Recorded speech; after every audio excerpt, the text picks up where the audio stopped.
बहुत स्वागत है। मेरा नाम रुबिका लियाकत है। आज सबसे पहले हम पश्चिमी उत्तर प्रदेश की राजनीति की मास्टर स्ट्रोक में बात करेंगे, जहां पहले और दूसरे चरण में चुनाव होने हैं और इसीलिए इस पूरे इलाके में सियासत गरमाई हुई है। ये पूरा इलाका किसान आंदोलन की वजह से प्रभावित रहा है और इसलिए ये माना जा रहा है कि बीजेपी के लिए इस बार यहाँ राह आसान नहीं होने वाली। पश्चिमी उत्तर प्रदेश की जब भी बात आती है, जाट और मुसलमानों की बात जरूर होती है, क्योंकि दोनों की अच्छी खासी आबादी है। वहां पर 27% मुसलमान है, 17% जाट है, यानी दोनों मिलाकर 43% होते हैं, जिनको इन दिनों हर कोई लुभाने की कोशिश कर रहा है। इन दोनों के वोट जिसको पड़ गए उसकी सीट निकल गई और इस बार समाजवादी पार्टी और राष्ट्रीय लोकदल के गठबंधन की पूरी कोशिश यही है। और इसीलिए ये सवाल उठ रहे हैं कि वेस्टर्न यूपी में बीजेपी अब क्या करेगी, क्योंकि अमित शाह और पूरी बीजेपी की फौज वहां उतर चुकी है। क्या अखिलेश का जाट मुसलमान फैक्टर चल पाएगा? बीजेपी का 80 बनाम 20 का दाव चल पाएगा? इन सब के बीच इस इलाके का मतदाता क्या सोच दिल में रखे हुए है? आज मास्टर स्ट्रोक की कवर स्टोरी इसी पर आधारित है।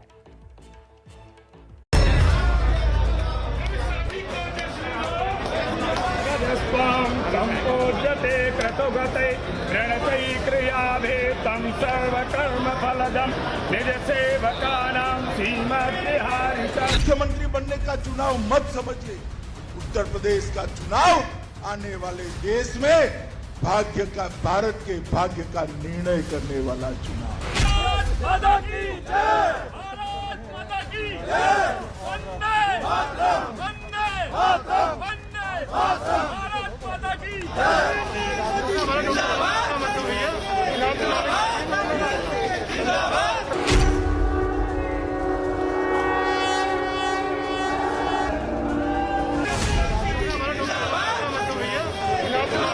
बीजेपी के 3 बड़े नेताओं के राजनीतिक फोकस में आज पश्चिमी उत्तर प्रदेश रहा। गृह मंत्री अमित शाह कृष्ण नगरी मथुरा में थे, यूपी के सीएम योगी आदित्यनाथ बिजनौर में थे और रक्षा मंत्री राजनाथ सिंह गाजियाबाद में। बीजेपी जानती है कि 2022 की चुनौती बहुत बड़ी है। इस बार हालात 2014, 17 और 2019 जैसे बिल्कुल नहीं है।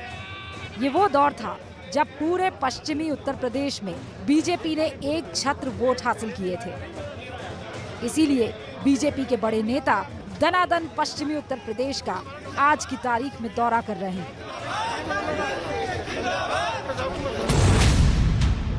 यूपी की सियासत में कल की इस मीटिंग के बाद अचानक एक नया ट्विस्ट आ गया है। दिल्ली में पश्चिमी उत्तर प्रदेश के करीब 250 से ज्यादा नेताओं के साथ अमित शाह की ये मीटिंग सांसद प्रवेश वर्मा के घर पर हुई थी।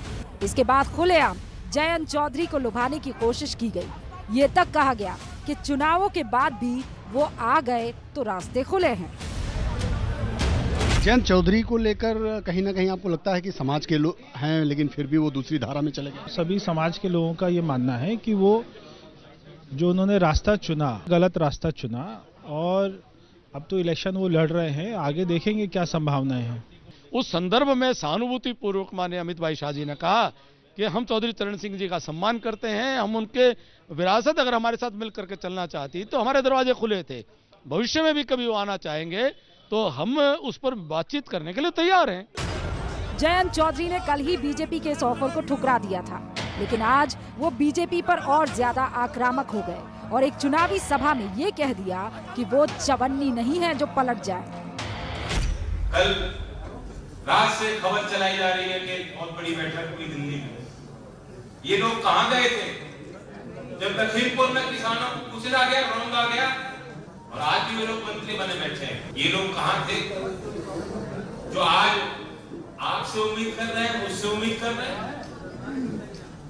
मैं कोई चवन्नी हूं जो ऐसे करके मैं पलट जाऊंगा?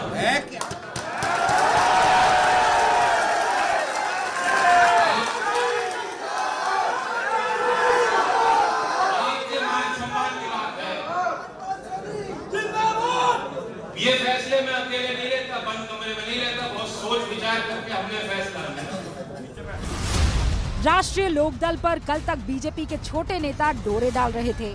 आज गाजियाबाद के दौरे पर पहुंचे रक्षा मंत्री राजनाथ सिंह ने भी जयंत के दादा चौधरी चरण सिंह की तारीफ की, लेकिन जयंत कह रहे हैं कि बीजेपी की जमीन खिसकी हुई है और वो डरी हुई है।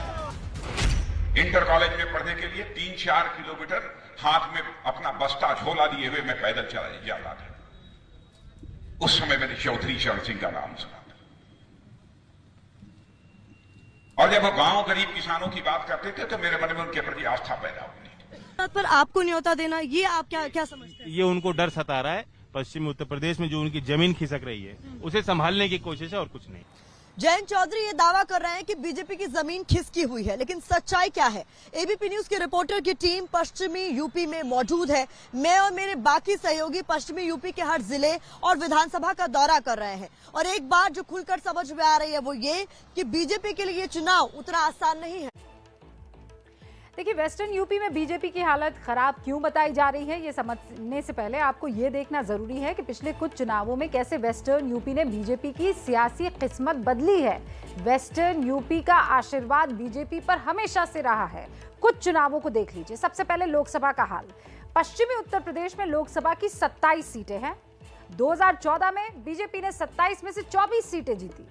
2019 के लोकसभा चुनावों को देखिए, बीजेपी यहां 19 सीटें जीतने में कामयाब रही।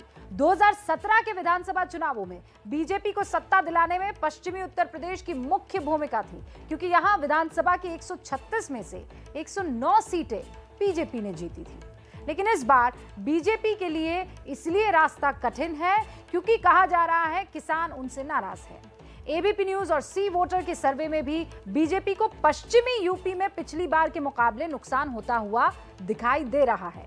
बीजेपी को यहां 71 से 75 सीटें मिलती दिख रही है, यानी करीब 38 से 40 सीटों का नुकसान हो सकता है। समाजवादी पार्टी और उसकी सहयोगी आरएलडी को 53 से 57 सीटें यहीं से मिल सकती है। तो फिर सवाल यह है कि बीजेपी अपने इस नुकसान की भरपाई करेगी कैसे, क्योंकि वेस्टर्न यूपी में इस बार समाजवादी पार्टी और राष्ट्रीय लोकदल का गठबंधन हुआ है। बीजेपी चुनाव जीतने के लिए अब किस रणनीति के तहत आगे बढ़ रही है, ये समझिए। चुनाव 80 बनाम 20 का होगा।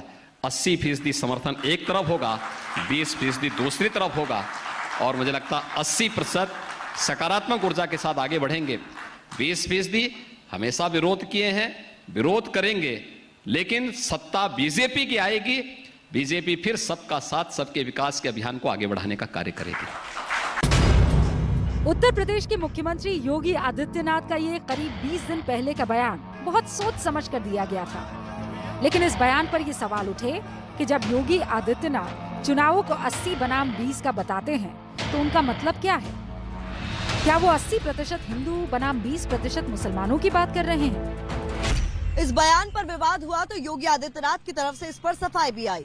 एक चैनल के कार्यक्रम में योगी आदित्यनाथ ने 80 बनाम 20% को सीटों से जोड़ दिया और ये कहा कि 80% सीटों पर बीजेपी जीतेगी और 20% सीटों पर समाजवादी पार्टी, बीएसपी और कांग्रेस जैसी पार्टियां होंगी।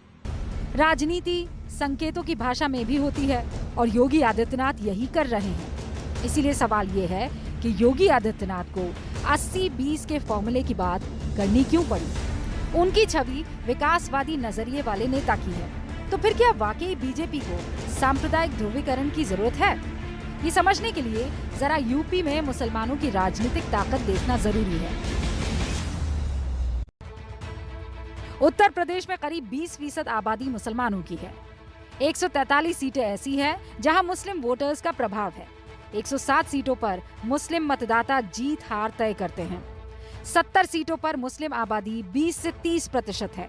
43 सीटों पर मुस्लिम जनसंख्या 30% से ज्यादा है। 36 सीटें ऐसी है जहां मुस्लिम प्रत्याशी अपने दम पर जीत सकता है।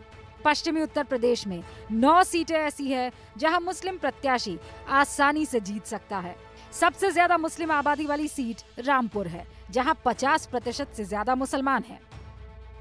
अब बीजेपी को यह डर है कि अखिलेश यादव और जयंत चौधरी के गठबंधन से यदि मुसलमान और जाटोट एक हो गए और यादव और दूसरी जातियां उसमें मिल गई तो बीजेपी के लिए कुछ बचेगा नहीं। इसलिए बीजेपी पश्चिमी यूपी में अपनी पूरी ताकत झोंक देना चाहती है। और इस बार यूपी का जो चुनाव है, मैं आप सभी को कहना चाहता हूं, भाइयों बहनों, युवाओं, ये यूपी के चुनाव को विधायक का चुनाव मत समझिए, किसी को मंत्री मुख्यमंत्री बनने का चुनाव मत समझिए। उत्तर प्रदेश का चुनाव आने वाले देश में भारत के भाग्य का निर्णय करने वाला चुनाव देश की सबसे ज्यादा विधानसभा सीटों वाले राज्य उत्तर प्रदेश का है, तो सियासत के दावपेच भी उसी हिसाब से होंगे, उतने ही ज्यादा नजर आएंगे। हिंदू और मुस्लिम वोट बैंक की जो लड़ाई है वो इस बार भी चुनावों का मुख्य मुद्दा बन चुकी है और इसीलिए ध्रुवीकरण की राजनीति दूसरे मुद्दों पर ज्यादा हावी होती हुई दिख भी रही है। पश्चिमी उत्तर प्रदेश का एक जिला है मुरादाबाद। यहाँ पर लड़ाई जो है वो बड़ी दिलचस्प है क्योंकि पिछली बार यानी 2017 के विधानसभा चुनावों में मुरादाबाद जिले की 6 में से 4 सीटें समाजवादी पार्टी के खाते में आई थी। सिर्फ 2 सीटों पर बीजेपी जीत पाई थी। इस बार यहां समाजवादी पार्टी ने 6 की 6 सीटों पर मुस्लिम उम्मीदवार उतारे हैं, जबकि बीजेपी ने 6 की 6 सीटों पर हिंदू उम्मीदवार उतारे हैं। यानी सीधा मुकाबला हिंदू बनाम मुस्लिम वोट बैंक का है। जब सवाल यह है कि क्या पिछली बार की तरह समाजवादी पार्टी इस बार भी मुरादाबाद का मैदान फतह कर पाएगी या फिर अब की बार यहां बीजेपी मोर्चा संभाल के जीतेगी। आप देखिए ग्राउंड जीरो से ये रिपोर्ट।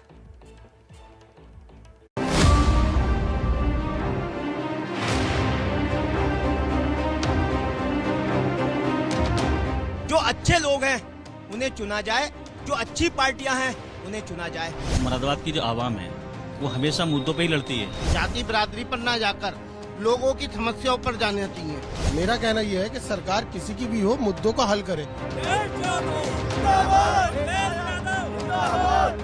पश्चिमी उत्तर प्रदेश की लड़ाई में हिंदू मुस्लिम फैक्टर बहुत बड़ी भूमिका निभाता आया है। इस बार के चुनाव में भी लड़ाई इसी फैक्टर की है। क्यों ये बेहद अहम है इसका अंदाजा आपको यूपी की आबादी और यहाँ रहने वाली मुस्लिम आबादी से हो जाएगा। यूपी में कुल मुस्लिम आबादी 3 करोड़ 84 लाख है। ये यूपी की कुल आबादी का 19.3% है। अगर सिर्फ पश्चिमी यूपी की बात करें तो यहाँ लगभग 26% आबादी है। यूपी विधानसभा की 143 सीट ऐसी है जहाँ पर मुस्लिम वोटर्स का असर रहता है। इसीलिए जाहिर सी बात है हर पार्टी अपना उम्मीदवार मुस्लिम वोट बैंक के मुताबिक तय करती है। यूपी के चुनाव में हिंदू मुस्लिम फैक्टर बहुत ज्यादा अहम है। मुरादाबाद जिले की सभी 6 सीटों पर समाजवादी पार्टी के मुस्लिम और बीजेपी के हिंदू उम्मीदवार इसकी गवाही दे रहे हैं। एबीपी न्यूज संवाददाता प्रतिमा मिश्रा ने मुरादाबाद के लोगों से ये जानना चाहा कि क्या हिंदू और मुस्लिम वोट बैंक ही इस चुनाव में जीत हार का पैमाना है, तो सुनिए क्या जवाब मिला। हिंदू मुस्लिम सिख ईसाई एकता जो है और मुरादाबाद की जो गंगा जमनी तहजीब है उसको बरकरार रखा जाता है। मनभेद नहीं होना चाहिए, मतभेद होना चाहिए, अच्छी बात। बहुत ज्यादा महंगाई बढ़ चुकी है, तेल को देख लीजिए, पेट्रोल को देख लीजिए, हर चीज बढ़ोतरी हो चुकी है। शायद वोट बैंक पॉलिटिक्स के लिए दूसरे मुद्दे ज्यादा अहम नहीं है। हिंदू मुस्लिम फैक्टर के अलग अलग समीकरणों की वजह से पिछली बार बीजेपी मुस्लिम बहुल सीटों पर भी जीतने में कामयाब रही थी। बीजेपी को इस बार भी लगता है कि चूंकि दूसरी पार्टियों ने मुस्लिम उम्मीदवारों को ही उतारा है तो वोटों के बिखराव का फायदा उसे मिल सकता है। वोट इसलिए नहीं बिखरेंगे क्योंकि माननीय योगी जी का सुशासन लोगों ने देखा।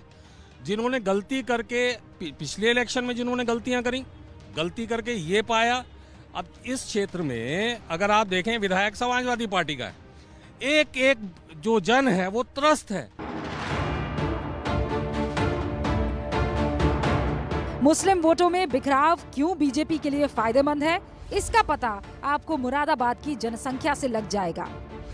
मुरादाबाद में करीब 52% हिंदू हैं, जबकि मुसलमानों की आबादी 47% है। यानी मामला करीब करीब बराबरी का है। इसीलिए हिंदू वोटों के साथ साथ मुस्लिम वोटों के लिए पार्टियां हिसाब बिठाती है। जो हिंदू रिलीजन है उसमें एक बड़ा तबका जो है वो SC/ST कहा जाता है, फिर उसमें और भी आ जाते हैं, ब्राह्मण हो गए, ठाकुर हो गए। जबकि मुस्लिम्स अगर वोट डालने पे आते हैं तो वो they all only the Muslims है ना। अगर 40-60 का रेशियो होते हुए भी 60% वाले कम पड़ जाते हैं। तो इस बेस पे चुनाव हो रहे हैं, बाकी और कुछ भी नहीं है यहाँ पे। पिछले कुछ चुनावों से समाजवादी पार्टी के लिए मुरादाबाद बहुत मजबूत किला रहा है। हालांकि शुरू से ऐसा नहीं था। मुलायम सिंह यादव किसी तरह मुसलमानों को समाजवादी पार्टी की तरफ खींचने में कामयाब रहे। साल 1980 तक आमतौर पर मुस्लिम वोट बैंक पारंपरिक रूप से कांग्रेस का हुआ करता था, लेकिन 1989 के चुनाव के बाद से मुसलमानों का झुकाव मुलायम और उनकी पार्टी एसपी की तरफ हो गया। 2017 विधानसभा चुनाव की अगर बात करें तो करीब 55% मुस्लिम वोट कांग्रेस और समाजवादी पार्टी गठबंधन को गए थे। समाजवादी पार्टी को लगता है कि मुस्लिम दलित का गठजोड़ मुरादाबाद में उसे जिता देगा। उम्मीदवार कभी किसी धर्म कभी जाति का देखकर नहीं दिया जाता है।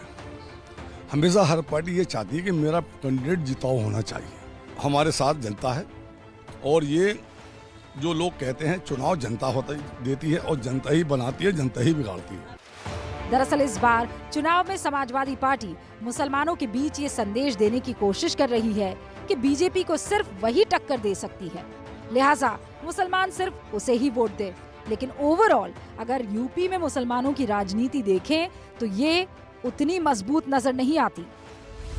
साल 2007 के विधानसभा चुनाव में कुल मुस्लिम प्रत्याशियों की संख्या 179 थी, इसमें से 51 ने जीत हासिल की थी। साल 2012 के चुनाव में कुल मुस्लिम उम्मीदवारों की संख्या 230 थी, इसमें से 62 ने जीत हासिल की थी। वहीं साल 2017 में मुस्लिम प्रत्याशियों की संख्या 180 थी, जिनमें से सिर्फ 23 ने जीत हासिल की। अब तक हुए तमाम सर्वे में बीजेपी और समाजवादी पार्टी के बीच सीटों का अंतर काफी कम रह गया है। ऐसे में वोटों में थोड़ा सा भी उलटफेर चुनावी नतीजों को प्रभावित कर सकता है। दोनों ही पार्टियां अपनी अपनी रणनीति को अमली जामा पहनाकर चुनाव जीतने की पूरी कोशिश में जुटी हुई हैं। ऐसे में जिसकी भी रणनीति काम कर जाएगी, सत्ता पर काबिज भी वही होगा। कैमरा पर्सन मनोज अधिकारी के साथ प्रतिमा मिश्रा, एबीपी न्यूज, मुरादाबाद।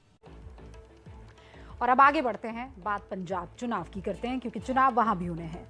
राहुल गांधी के सामने आज जालंधर में रैली के दौरान नवजोत सिंह सिद्धू ने सीएम का चेहरा ऐलान करने की डिमांड कर दी। सिद्धू ने कहा, जनता को संशय में ना रखा जाए तो बेहतर होगा। सिद्धू ने इशारों में सीएम चेहरे का दावा ठोका तो जवाब में मन से चन्नी भी पीछे नहीं रहे। उन्होंने भी कह दिया कि उन्होंने 111 दिन में जो भी काम किया है वो जनता जानती है, पूरा वक्त मिलेगा तो क्रांति कर देंगे। और अगली सरकार बनाने ਲਈ ਨੀਹਾਂ 'ਚ ਵੀ ਚਿਣਦੀ ਨਵਜੋਤ ਸਿੰਘ ਸਿੱਧੂ ਨੇ ਉਫ ਕਰ ਗਿਆ, लेकिन निर्णय ਲੈਣ ਦੀ ਤਾਕਤ ਦਈਓ, ਭਾਵੇਂ ਕੋਈ ਨਿਰਣਾ ਹੋਏ, ਬਸ ਦਰਸ਼ਨੀ ਘੋੜਾ ਨਾ ਬਣਾ ਦਿਓ, ਬਾਕੀ ਸਭ ਠੀਕ ਹੈ। 3 ਮਹੀਨੇ 111 ਦਿਨ ਮਿਲੇ ਹੈ, ਨਾ ਸੋਇਆ ਨਾ ਸੌਣ ਦਿੱਤਾ ਕਿਸੇ ਨੂੰ, ਤੇ ਜੇ 111 ਦਿਨ ਤੁਹਾਨੂੰ ਪਸੰਦ ਆਏ ਹੈ ਤਾਂ ਸਾਡੀ ਪਾਰਟੀ ਚਾਹੁੰਦੀ ਹੈ ਇਸ ਨੂੰ ਅਗਲੇ ਪੂਰਾ ਟਾਈਮ ਤਾਂ ਮਿਲੇ।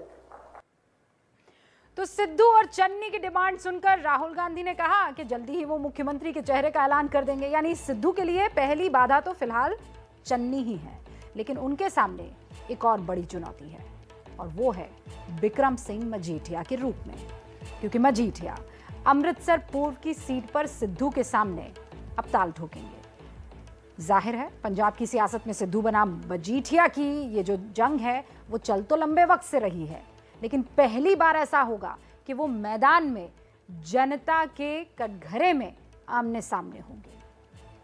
कल यानी 28 जनवरी को छात्रों ने बिहार बंद का ऐलान किया। बिहार के ज्यादातर विपक्षी दलों ने बंद को समर्थन दिया। यानी इस मुद्दे को लेकर कल का दिन और भी संवेदनशील रहेगा। दूसरी तरफ पुलिस ने हिंसा को लेकर जांच अब तेज कर दी है। इस मामले में बिहार के कुछ कोचिंग सेंटर्स का नाम आ रहा है, जिसमें एक मशहूर है खान सर। पुलिस अब इनके रोल की जांच कर रही है, लेकिन सवाल यह है कि क्या सिर्फ कोचिंग सेंटर के भड़काने पर छात्र भड़क गए या कुछ और भी कारण है। इसकी समीक्षा आज की रिपोर्ट में होगी, लेकिन पहले प्रदर्शन में हुई हिंसा पर चल रही जांच की रिपोर्ट देखिए हमारे सहयोगी प्रकाश कुमार और रणवीर की इस रिपोर्ट में सारे सवालों के जवाब है।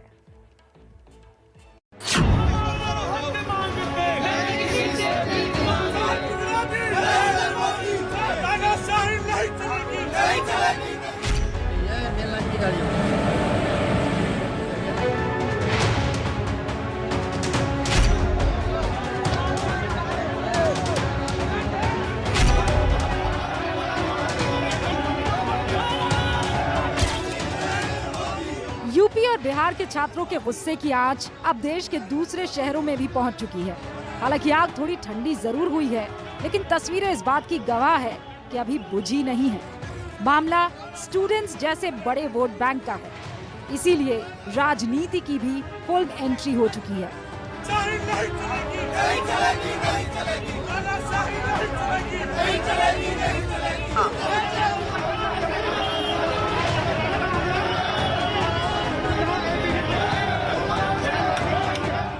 एक तरफ बिहार की आग दिल्ली तक पहुंच गई है तो दूसरी ओर बिहार में इस आग को चिंगारी देने वालों के खिलाफ पुलिस ने कार्रवाई शुरू कर दी है। इसमें नामी गिरामी कोचिंग सेंटर के मालिकों के साथ साथ कई और लोग भी आरोपी बनाए गए हैं। एफआईआर में मशहूर खान सर के अलावा 6 शिक्षकों के नाम भी शामिल हैं। इन पर बच्चों को भड़काने का आरोप लगा है।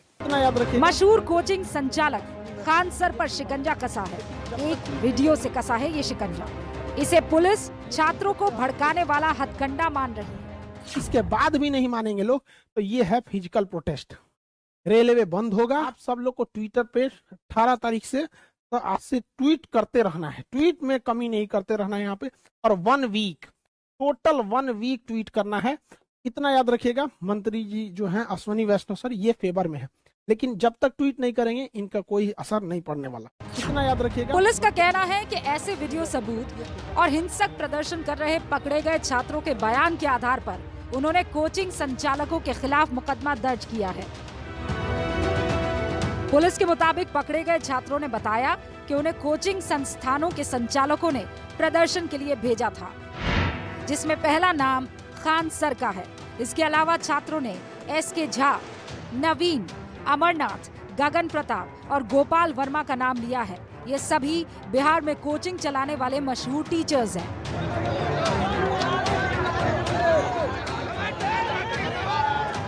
छात्रों के गुस्से की आग के पीछे इन मशहूर टीचर्स का नाम आने के बाद स्टोरी में एक नया ट्विस्ट आ गया है। इसीलिए ABP न्यूज उन इलाकों में पहुंचा है जहां ये कोचिंग संस्थान काम करते हैं। हमने कोचिंग ले रहे इन छात्रों से पुलिस के आरोपों पर बात की। सर कुछ ऐसा बोले नहीं है कभी उसको लेकर, और वो परसों रात में भी आए थे, वो बोले थे कि गणतंत्र दिवस के दिन कुछ ऐसा नहीं होना चाहिए। खान सर ऐसा कुछ भी नहीं करवाए हैं कि जिससे कि ये हंगामा हुआ है, तोड़फोड़। खान सर ये हर वीडियो में बोले हैं कि ना तो तोड़फोड़ होना चाहिए ना तो कुछ होना चाहिए, ऐसा कुछ भी। सर ने जहाँ तक हुआ है हम लोग को रोकने का काम किया है, ना कि भड़काने का काम किया है। इसी की यही वजह है कि कल आसपास राजेंद्र नगर पटना या आसपास कहीं भी आपको इस तरह का किसी भी तरह का घटना नहीं घटा है। कभी भी जो उनका कोई भी ऑफिशियल वीडियो उठा के देख लीजिए, वो लड़कों को प्रोवोक नहीं कर रहे हैं आंदोलन के लिए। यहाँ तक कि वो समझा रहे हैं कि ऐसा करना गलत होगा। क्या खान सर ने आप लोगों को प्रोवोक किया? साफ है कि छात्र टीचर्स के साथ है, लेकिन प्रशासन का कहना है कि वो कानून के मुताबिक ही एक्शन ले रहा है और टीचर्स को भी सफाई का मौका दिया जाएगा। जो नाम आए हैं और पूछताछ में आए हैं और FIR में अगर हैं तो उनको जरूर मौका दिया जा रहा है और वो अपना पक्ष पुलिस के सामने स्थानीय थाना में रख सकते हैं। अगर साक्ष्य पाया जाता है तो नियमानुसार जो कार्रवाई होगी पुलिस करेगी, और अगर कोई साक्ष्य नहीं पाया जाता है, कोई फंसाने के लिए किसी का नाम ले लिया हो में भी, तो कार्रवाई नहीं होगी। क्या छात्र सिर्फ कोचिंग संचालकों के उकसावे से भड़के या इसके पीछे कुछ और भी कारण है? ये समझने के लिए हमने उन छात्रों से बात की जो रेलवे भर्ती परीक्षा या ऐसी ही दूसरी प्रतियोगी परीक्षाओं से जुड़े हैं। लगभग 5 से 6 हज़ार पद खाली हैं और उसमें हम लोग मेरिट में भी आ रहे हैं। उसके बाद सरकार जो है उस भर्ती को पूरा नहीं कर रही है। मैंने 69,000 शिक्षक भर्ती जो उत्तर प्रदेश की सरकार ने किया है उसको भी हमने दिया और क्वालिफाई किया, और क्या उसके बावजूद भी हमारा सिलेक्शन सरकार की गलत नीतियों की वजह से नहीं हो पाया। एक वैकेंसी आता है और उसको 5 साल में क्लियर किया जाता है। ऐसा क्यों? ये जो चुनाव हो रहा है ना, अगर किसी नेता को बोलिए कि एक बार जो चुनाव हुआ इसमें आपका जीत तय नहीं हुआ, ये आपका फ्री हुआ, आप एक बार फिर से मैच दीजिए, फिर से मैच चलेगा। छात्रों के उग्र प्रदर्शन के पीछे कोचिंग सेंटर के मालिकों का कितना हाथ है, इसका जवाब तो पुलिस ही दे सकती है। लेकिन इस सच से इनकार नहीं किया जा सकता है कि नौकरियों में भर्ती प्रक्रिया में बहुत सारी खामियां हैं, जिसका असर छात्रों पर सीधे पड़ता है। छात्र नौकरी के लिए मारा फिर रहा है, इसमें कोई दो राय नहीं है, लेकिन आंकड़े बताते हैं कि ज्यादातर सरकारी विभाग में लाखों पद खाली पड़े हैं। पहले इन हैरान करने वाले आंकड़ों को आप देखिए, फिर आगे बढ़ेंगे। DOPG के मुताबिक केंद्र सरकार के मंत्रालयों के अलग अलग विभागों में 6,83,000 से ज्यादा पद खाली है, देश के केंद्रीय विश्वविद्यालयों में 6,333 पद खाली है। न्यायपालिका में 13 दिसंबर 2021 तक के आंकड़ों के मुताबिक 5,133 पद खाली है। पब्लिक सेक्टर बैंक में 41,000 से ज्यादा पद खाली है। देश भर में पुलिस डिपार्टमेंट में 5,31,000 से ज्यादा पद खाली पड़े हैं। हेल्थ केयर सेक्टर में भी 64,000 नियुक्तियां होने की इस वक्त जरूरत है। तो एक तरफ ये खाली पद है, दूसरी ओर बेहाल भर्ती प्रक्रिया। इसके भी कुछ उदाहरण आपके सामने रखती हूं। बिहार लेक्चरर भर्ती की जो प्रक्रिया है 2016 में वो शुरू हुई और रिजल्ट कब आया? 2019 में। यहां तो रिजल्ट आ गया, लेकिन बिहार के ही एसएससी के 2014 के इम्तिहान के फाइनल नतीजे 8 साल बाद आज भी नहीं आए हैं। ताजा विवाद रेलवे भर्ती का है। इसकी प्रक्रिया 2019 में शुरू हुई और आज क्या है? 2022। आज भी रिजल्ट का इंतजार है।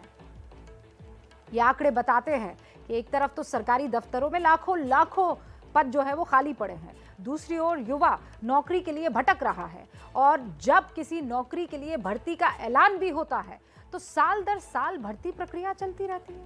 एबीपी न्यूज ने इसकी पड़ताल शुरू की तो हमारी मुलाकात ऐसे भी छात्रों से हुई जो 5-6 साल पहले शुरू हुई भर्ती प्रक्रिया के लिए इंतजार कर रहे हैं कि कब अब वो कंक्लूजन तक पहुंचे।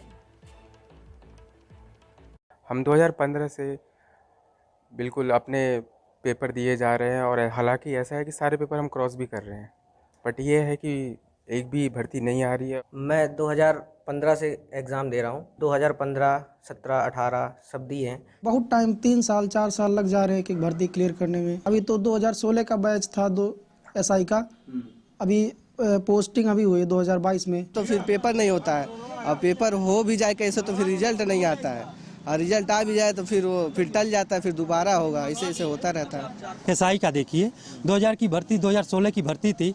इन्होंने एग्जाम करा करके मतलब एग्जाम करवाए, इन्होंने ट्रेनिंग कराने के बाद भी जो है पास आउट परेड न करवा करके इन्होंने घर पे रखा। यानी आंकड़ों पर तो सरकारी दफ्तर कर्मचारियों की कमी से जूझ रहा है और सड़क पर युवक एक अदद नौकरी की तलाश में भटक रहे हैं। ये तस्वीर क्यों? ये जानने के लिए जब हमने एक्सपर्ट्स की राय ली तो एक नया ट्विस्ट मिला।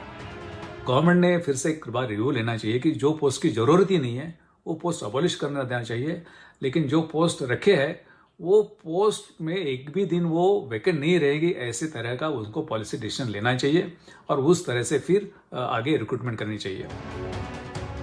यानी समस्या सिर्फ बेरोजगारी और भर्ती प्रक्रिया में देरी की नहीं है, बल्कि समस्या ये भी है कि सरकारी दफ्तरों में रिक्त पद और काम की जरूरत का रैशनलाइजेशन नहीं हुआ है। इन सभी समस्याओं का कॉकटेल देश में बेरोजगारी को खतरनाक लेवल पर पहुंचा रहा है और हालात कितने गंभीर हो गए हैं अब ये भी समझिए। साल 2018 में बेरोजगारी देश में 2761 सुसाइड की वजह बन गई। अगले साल आंकड़ा 2851 पहुंचा। पिछले साल ये आंकड़ा 3548 तक जा पहुंचा। साफ है स्थिति अच्छी नहीं है। बेरोजगारी तो समस्या है, उसके साथ ही ये भर्ती प्रक्रिया जो है ये साल दर साल इसका खत्म ना होना ये भी छात्रों के संयम के जवाब देने का एक बहुत बड़ा कारण बन जाती है। लेकिन ये सब कहते हुए इसके माने ये नहीं है कि छात्र उग्र हो जाए, छात्र राष्ट्रीय संपत्ति को नुकसान पहुंचाने लगे। छात्रों की बात सुनी जाए ये लेकिन जरूरी है। छात्रों को उकसाने के मामले में जिन लोगों का नाम आया है उसमें सबसे बड़ा नाम है खान सर का। ये वही खान सर है जिनके YouTube पर करोड़ों फॉलोअर्स हैं, 1 करोड़। लेकिन विवाद से नाता पुराना है। एक विवाद उनकी पहचान को लेकर भी है, पूरे नाम को लेकर बहुत सारा कंफ्यूजन है। अब एक बार फिर जब विवादों में घिरे ये खान सर तो एबीपी न्यूज ने पहचान और इतिहास पता करने की कोशिश की, पूरी पड़ताल की। हमारी इस रिपोर्ट से आप इनकी पहचान भी जानेंगे। बरसों पुरानी कंट्रोवर्सी का आज अंत हो जाएगा कि ये खान सर है कौन, नाम क्या है, कहाँ की पैदाइश है, बिहार से हैं कि किसी और राज्य से हैं। पूरी रिपोर्ट देखिए ध्यान से। जय हिंद। आप सभी देशवासियों को गणतंत्र दिवस अर्थात रिपब्लिक डे की ढेर सारी शुभकामनाएं। अपने इसी खास अंदाज की वजह से आज इस चेहरे को किसी परिचय की जरूरत नहीं है।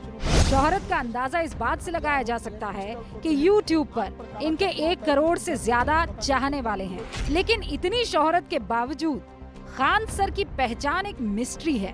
अब एक बार फिर वो विवादों में आए हैं तो एबीपी न्यूज ने उनके उस पहचान की पड़ताल की जो कई सालों से मिस्ट्री बनी हुई है। आज आप भी जान लीजिए।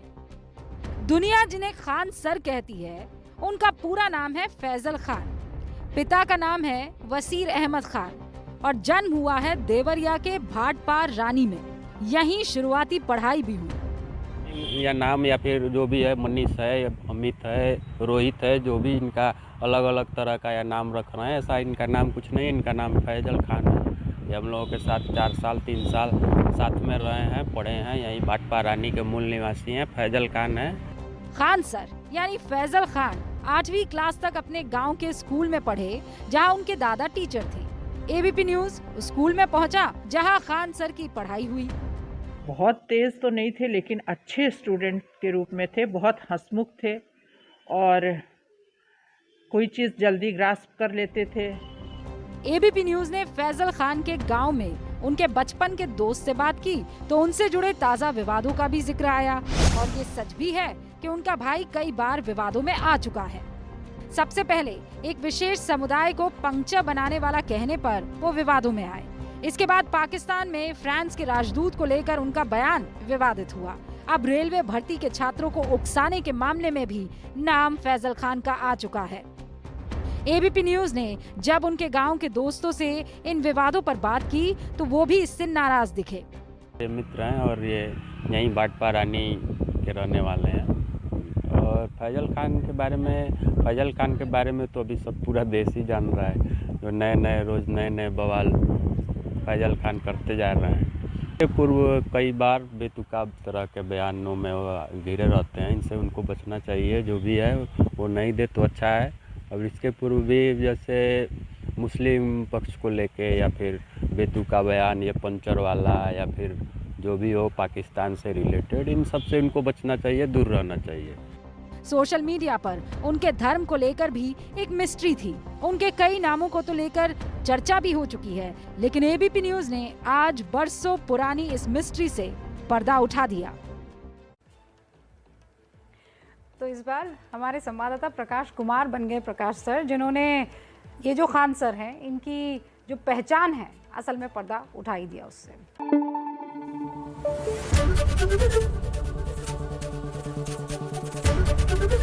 एबीपी न्यूज आपको रखे आगे।